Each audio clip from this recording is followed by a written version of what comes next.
कक्षा 10वीं की स्टूडेंट फाइनली आपके यहाँ पर समाज विज्ञान का 83 बच्चे पेपर लेके आ चुके हैं। और साथ ही स्टूडेंट आपको बता दें कि इसमें आपको कोई गैप भी नहीं, तो आपको इस पेपर को अच्छे से याद करना। साथ ही आप यहाँ पर इस पेपर को अच्छे से याद कर लेते हैं तो आपके 75 नंबर आने वाले हैं। तो इस पेपर को अच्छे से आपको याद करना। पूरा पेपर आपका हम यहाँ पर संपूर्ण हल सहित कराने वाले हैं स्टूडेंट। पूरा पेपर आपका यहाँ पर संपूर्ण हल सहित कराया जाएगा। ठीक है, आप यहाँ पर देख लीजिए कक्षा 10वीं 83 25 23 कक्षा 10वीं विषय समाज विज्ञान। ठीक है, पूरा आपको 75 नंबर कराएगा और समय आपका 3 घंटे का रहने वाला है। और नेक्स्ट आते हैं सही प्रश्न हल करना अनिवार्य है। दूसरा आता प्रश्न क्रमांक 1 से 5 तक वस्तुनिष्ठ प्रश्न जिनके लिए यहाँ पर 30 अंक निर्धारित है। ठीक है, और तीसरा आता प्रश्न क्रमांक 6 से 17 तक प्रति प्रश्न 2 अंक का और शब्द इसी में आपकी 30 शब्द है। फिर चौथा आपका निर्देश आता 5वां, तो आप यहाँ पर निर्देश भी पढ़ सकते हैं। और साथ ही वीडियो को लाइक के लिए, चैनल को सब्सक्राइब के लिए, क्योंकि हम बड़ी मेहनत से आपके लिए यहाँ पर जो समाज विज्ञान पेपर बोल लेके आ चुके हैं और पेपर लाने में बहुत ज़्यादा मेहनत लगती है। ठीक है, तो वीडियो को लाइक और चैनल को सब्सक्राइब के लिए। तो चलिए जो आपके यहाँ पर पेपर है वो देख लेते हैं। तो आपको यहाँ पर जूम करके दिखाते हैं जिससे आप यहाँ पर अच्छे से देख पाएंगे।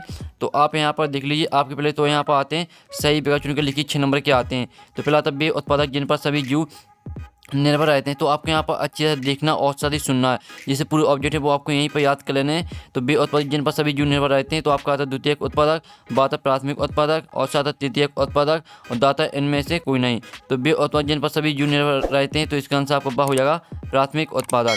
ठीक है, आप यहाँ पर देख लीजिए इसका बा आंसर हो जाएगा। फिर दूसरा था सरकार सरोवर बांध किस नदी पर बनाया गया है। तो आपका था नर्मदा नदी, बात दामोदर नदी, सात रिहंद नदी और दाता चंबल नदी। तो यहाँ पर सरदार सरोवर बांध किस नदी पर बनाया गया, तो इसका आंसर आपका आ हो जाएगा नर्मदा नदी। फिर आपका आता तीसरा जीडीपी का पूरा नाम क्या है। तो आपका आता सकल घरेलू उत्पाद, बात सकल डेयरी उत्पाद और साथ बड़ी विकास योजना और दाता बड़े घरेलू उत्पाद। तो यहाँ पर जीडीपी का पूरा नाम क्या है, तो इसका आंसर आपका आ हो जाएगा सकल घरेलू उत्पाद। फिर चौथा आता यूरोपीय सभ्यता का पालन किस देश को कहा जाता था। तो आपका था रूस, बाता इटली, साता यूनान और दाता इंग्लैंड। तो यहाँ पर यूरोपीय सभ्यता का पालना किस देश को कहा जाता था, तो इसका आंसर आपका सा हो जाएगा यूनान। ठीक है, अब चलिए आपको 5वां था असहयोग खिलाफत आंदोलन कब शुरू हुआ। तो इसका आंसर आपका रहेगा दिसंबर 1920 में। ठीक है, तो अच्छे से याद कर लीजिए। फिर आपके यहाँ पर 6वां था लोकतंत्र का मूल मंत्र क्या है। तो आपका था राजतंत्र, बात समानता भाईचारा और साथ शासन चलाना, दाता सत्ता का मौलिक वितरण। तो यहाँ पर लोकतंत्र का मूल मंत्र क्या है, तो इसका आंसर आपका सा हो जाएगा शासन चलाना। ठीक है, तो इस तरह से आपके 6 नंबर के जो सही विकल्प वो कंप्लीट हो जाते हैं। और साथ ही आपने इन्हें अच्छे से याद भी कर लिया होगा, स्क्रीनशॉट भी ले लिए होंगे। और साथ ही आपने स्क्रीनशॉट नहीं लिया तो आप यहाँ पर ध्यान से देख लीजिए और स्क्रीनशॉट ले लीजिए। ठीक है, अब आपका यहाँ प्रश्न 2 आता है रेगिस्तानी पूर्ति की 6 नंबर के आते हैं। तो पहला आता सत्ता की साझेदारी डॉट की आत्मा है। तो पहले का आपका यहाँ पर आंसर हो जाएगा लोकतंत्र। ठीक है, पहले रेगिस्तान में आपका यहाँ पर लोकतंत्र आ जाएगा। ठीक है, लोकतंत्र की आत्मा है। फिर आपका आता प्रति व्यक्ति आय अधिकांशता गोवा राज्य की अधिक होती है। तो आपका दूसरे में आ जाएगा गोवा। ठीक है, आप यहाँ पर देख लीजिए दूसरे में आपका यहाँ पर गोवा आ जाएगा। फिर तीसरा आता है 100 दिन की रोजगार योजना। ठीक है, 100 दिन की रोजगार योजना मनरेगा को कहा जाता है। तो आपका तीसरे में आ जाएगा मनरेगा। ठीक है, आप यहाँ पर देख लीजिए तीसरे रेगिस्तान का आंसर आपका मनरेगा हो जाएगा। अब चलिए आपके यहाँ पर चौथा आता है भारत में सघन वन क्षेत्र डॉट प्रतिशत है। चौथे का आंसर आपका यहाँ पर रहेगा 12.20%। ठीक है, चौथे का आंसर आपका हो जाएगा 12.20%। और फिर आपका 5वां आता विश्व की सर्वाधिक वर्षा डॉट में होती है। तो आपकी इसका आंसर रहेगा यहाँ पर मासिम राम। ठीक है, मासिम राम में होती है। आप यहाँ पर देख लीजिए विश्व की सर्वाधिक वर्षा आपकी होती है मासिम राम में। ठीक है, अब चलिए आपका हमने 5वां रेगिस्तान करा दिया। चलिए जो 6वां आपका रेगिस्तान है, तो 6वां आपका रेगिस्तान देख लेते हैं। तो आप यहाँ पर देख लीजिए 1930 में मुस्लिम लीग के अध्यक्ष डॉट थे। तो इसका आंसर रहेगा आपको मोहम्मद इकबाल। ठीक है, आपका यहाँ पर 6वें का आंसर आपका मोहम्मद इकबाल हो जाएगा। तो इस तरह से आपके यहाँ पर रेगिस्तान कंप्लीट हो जाते हैं जो 6 नंबर के थे। तो पहले में आपका लोकतंत्र, दूसरे में आपका गोवा, तीसरे में आपका मनरेगा हो जाएगा, चौथे में आपका 12.20% और 5वें में आपका मासिम राम और 6 में आपका मोहम्मद इकबाल। ये आपका रहा रेगिस्तान का सॉल्यूशन। जल्दी से इनका स्क्रीनशॉट आप ले लीजिए। अब चलिए आपके यहाँ पर आते हैं सही जोड़ी बनाइए जो कि आपके यहाँ पर आती है 6 नंबर की। ठीक है, तो आपको यहाँ पर सही जोड़ी को मैच करना है। तो पहले आती है सबसे कम साक्षरता वाला राज्य, साक्षरता या राज्य। ठीक है, तो इसका आंसर आपका हो जाएगा बिहार। और फिर आपका आता है एकात्मक शासन व्यवस्था। तो इसे आपको श्रीलंका से मैच करनी है। और फिर आपके आती है ब्रुसेल्स। तो ब्रुसेल्स को मैच करना है आपको यहाँ बेल्जियम से। और जो आती है रॉलेट एक्ट। ठीक है, चौथी आती है आपकी रॉलेट एक्ट। तो इसे आपको 1919 से मैच कर देनी है। ठीक है, आप यहाँ पर देख लीजिए। और फिर आपके आती है यंग यूरोप। तो यंग यूरोप को आपको यहाँ पर किससे मैच करना है। 5वीं आपकी हो जाएगी 1833। और टेहरी बांध। ठीक है, 6 में आती है टेहरी बांध। तो इसे आपको यहाँ पर उत्तराखंड से मैच करनी है। तो इस तरह से आपकी हो जाती है जो सही जुड़ी हुई 6 नंबर की थी। तो हमने आपकी बेस्ट सोल्यूशन सहित करा दी। इसका स्क्रीनशॉट आप ले लीजिए। अब आपका आते हैं 100 मुतदीस से 6 नंबर के आते हैं। तो भारत के 3 पड़ोसी देशों के नाम लिखिए। तो इसका आपका आंसर यहाँ पर देख लीजिए। तो स्टूडेंट आपके इसका पहले का आंसर हो जाएगा नेपाल, बांग्लादेश, श्रीलंका। ठीक है, ये आपकी भारत की पड़ोसी देशों के नाम है जो कि आपको 3 लिखने थे, भारत, ठीक है, नेपाल, बांग्लादेश, श्रीलंका। फिर आपका आता मानव विकास सूचकांक कौन सी संस्था जारी कर, ठीक है, आप यहाँ पर देख लीजिए मानव विकास सूचकांक कौन सी संस्था जारी करती है। तो इसका आंसर रहेगा आपका UNDP। दूसरी का आंसर आपका UNDP हो जाएगा। और फिर आपका था मुद्रा किसे कहते हैं, तो इसका आंसर रहेगा पैसे या मुद्रा के उस रूप को कहते हैं जिससे दैनिक जीवन में क्रय और विक्रय होती है। ठीक है, आपका यहाँ पर तीसरे का आंसर हो जाता है। अब आपके यहाँ पर आता है टिहरी में किसानों द्वारा कौन सा आंदोलन चलाया गया था, तो इसका आंसर रहेगा आपका बीज, ठीक है, बीज बचाओ आंदोलन। ये आपका रहेगा यहाँ पर आंसर चौथी का। ठीक है, अब पाँचवा आता आधुनिक भारत का मंदिर बांधों को किसने कहा था, तो पाँचवें का आंसर आपका हो जाएगा जवाहरलाल नेहरू। ठीक है, ये आपका पाँचवें का आंसर हो जाएगा।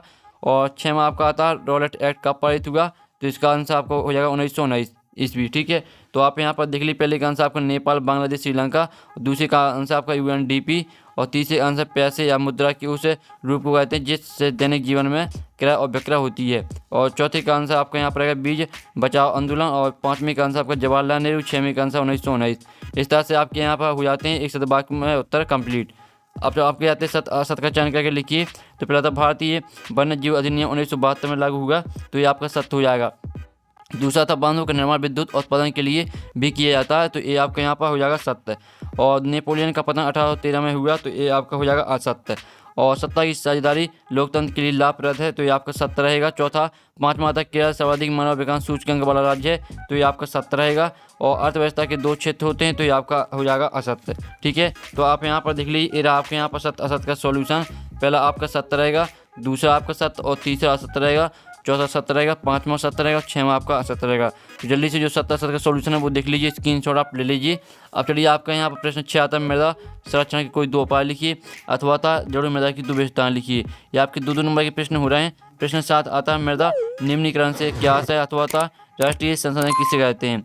अब आपका 8वां था विचारधारा का आशय समझाइए, अथवा था उदारवाद का अर्थ बताइए। फिर आपका 9वां था बहिष्कार शब्द का अर्थ क्या है, अथवा था जलियांवाला बाग हत्याकांड कब और कहाँ हुआ। ठीक है, जल्दी से इनके स्क्रीनशॉट ले लीजिए, इनके आंसर भी हम कराने वाले हैं। 10वां क्वेश्चन आता है प्रथम विश्व युद्ध में केंद्रीय शक्तियाँ कौन सी थीं, अथवा था 19वीं सदी तक यूरोप में कौन सी समस्या आम थी। 11वां था श्रीलंका में सत्ता की साझेदारी का क्या आधार है, अथवा था गठबंधन सरकार से क्या तात्पर्य है। 12वां था मनरेगा को 100 दिन रोजगार योजना क्यों कहते हैं, अथवा था सकल घरेलू उत्पाद किसे कहते हैं। तो जल्दी से इनके जो स्क्रीनशॉट है वो आप ले लीजिए। ठीक है, आप यहाँ पर देखिए आपका 13वां क्वेश्चन था जीवन प्रत्याशा क्या है, अथवा था मुद्रा के उपयोग से वस्तुओं की विनिमय में सहूलियत कैसे आती है। 14वां क्वेश्चन देखिए मुद्रा के आधुनिक रूप कौन कौन से हैं, अथवा था ऋण के औपचारिक स्रोत कौन कौन से हैं। फिर 15वां क्वेश्चन था स्वामित्व के आधार पर संसाधनों के प्रकार लिखिए, अथवा था भारत में संसाधनों के संरक्षण के कोई 2 उपाय लिखिए। अब 16वां क्वेश्चन था मृदा का लवणीकरण से क्या आशय, अथवा था नाटो का मुख्यालय कहाँ पर है। और 7वां क्वेश्चन देख लीजिए। और 18वां क्वेश्चन आप यहाँ पर देख सकते हैं, जल्दी से इनके स्क्रीनशॉट ले लीजिए। 7वां क्वेश्चन आपको 2 नंबर का रहेगा और 18वां क्वेश्चन आपका 3 नंबर का क्वेश्चन रहेगा। ठीक है, तो आपका प्राथमिक क्षेत्र से क्या क्या आता है, ठीक है, प्राथमिक क्षेत्र में क्या क्या आता है, अथवा था छिपी बेरोजगारी से आप क्या समझते हैं। 19वां क्वेश्चन था विकास में ऋण की भूमिका को समझाइए, अथवा था हमें भारत में ऋण के औपचारिक स्रोतों को बढ़ाने की जरूरत क्या है। फिर 20वां था पारिस्थितिक तंत्र क्या, वन पारिस्थितिक तंत्र की उपयोगिता बताइए, अथवा था जैव व्यवस्था को प्रभावित करने वाले कोई 3 कारक लिखिए। ये आपका 20वां क्वेश्चन रहेगा। अब चलिए जो आपके यहाँ पर 21वां क्वेश्चन है वो देख लेते हैं। उससे पहले आप इनके जो स्क्रीनशॉट है वो आप ले लीजिए, हम आपको स्क्रीन में दिखाते जा रहे हैं। तो इनकी जो आपको स्क्रीनशॉट है वो आपको ले लेना, ठीक है, अच्छी तरह देख लीजिए। अब चलिए जो आपके यहाँ 20वां क्वेश्चन तो वो हमने करा दिया। आपका यहाँ पर जो 21वां क्वेश्चन है, तो स्टूडेंट आपका 21वां क्वेश्चन यहाँ पर देख लेते हैं।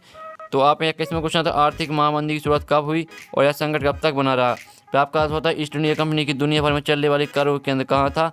22वां आता सेमिनार अवज्ञा आंदोलन की चरणबद्ध व्याख्या कीजिए, अथवा था भारत छोड़ो आंदोलन की व्याख्या कीजिए। और 23वां क्वेश्चन देख लीजिए। तो इस तरह से आपका पूरे यहाँ पर पेपर कंप्लीट हो जाता है।